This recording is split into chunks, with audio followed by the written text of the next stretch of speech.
7টি সহজ অভ্যাস যা আপনার গুনাহ মুছে দিতে পারে। 1. প্রত্যেক কাজের শুরুতে বিসমিল্লাহ বলা। বিসমিল্লাহ বলতে কি বোঝায়? বিসমিল্লাহির রহমানির রহিম বলতে বোঝায় পরম করুণাময় আল্লাহর নামে শুরু করিতেছি। আপনি যখন কোনো কাজ আল্লাহর নামে শুরু করবেন তখন সেই কাজ আপনার জন্য আরো সহজ হয়ে যাবে যদি কাজটা হালাল হয়। 2. কোনো কাজের পরিকল্পনা করলে ইনশাআল্লাহ বলা। প্রত্যেকটা কাজে যখন আপনি ইনশাআল্লাহ বলবেন তখন সেই কাজটা আপনার জন্য সহজ হয়ে যাবে। আপনার কি মনে নাই ইয়াজুজ মাআজুজের কথা? তারা কিন্তু সেই দেওয়ালকে ভাঙতে পারছে না। কেন? কারণ তারা ইনশাআল্লাহ বলতেছিল না। রাসূল সাল্লাল্লাহু আলাইহি সাল্লামের কাছে পর্যন্ত ওহী আসা বন্ধ হয়ে গিয়েছিল কারণ তিনি ইনশাআল্লাহ বলেন নাই। তার মানে ইনশাআল্লাহর গুরুত্ব অনেকটাই। 3.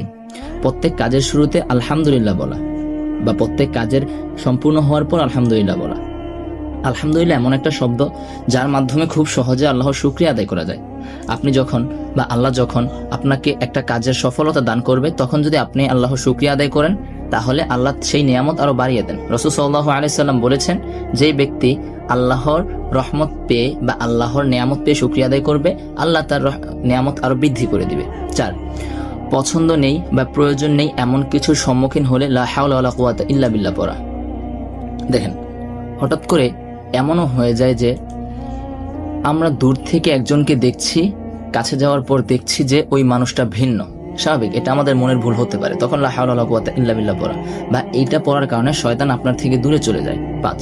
সারা দিন ও রাত লা ইলাহা ইল্লাল্লাহ বলা। যত আপনি আল্লাহর জিকির করবেন আপনার অন্তর ততটা শুদ্ধ হবে, আপনার অন্তর ততটা সুন্দর হবে। 6. মুখ দিয়ে কোনো অপ্রীতিকর শব্দ বের হয়ে গেলে আস্তাগফিরুল্লাহ পড়া।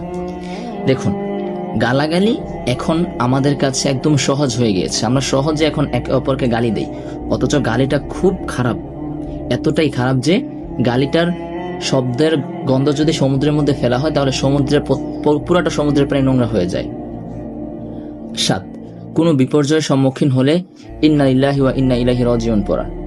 যখন কোনো বিপদের সংবাদ শুনবো, আমাদের পারিবারিক বিপদ বা দুনিয়াবি কোনো বিপদের সংবাদ শুনবো, তখন ইন্না লিল্লাহি ওয়া ইন্না ইলাইহি পড়লে আমাদের বিপদটা সহজ হয়ে যায়। আল্লাহ আমাদের এইগুলোর উপর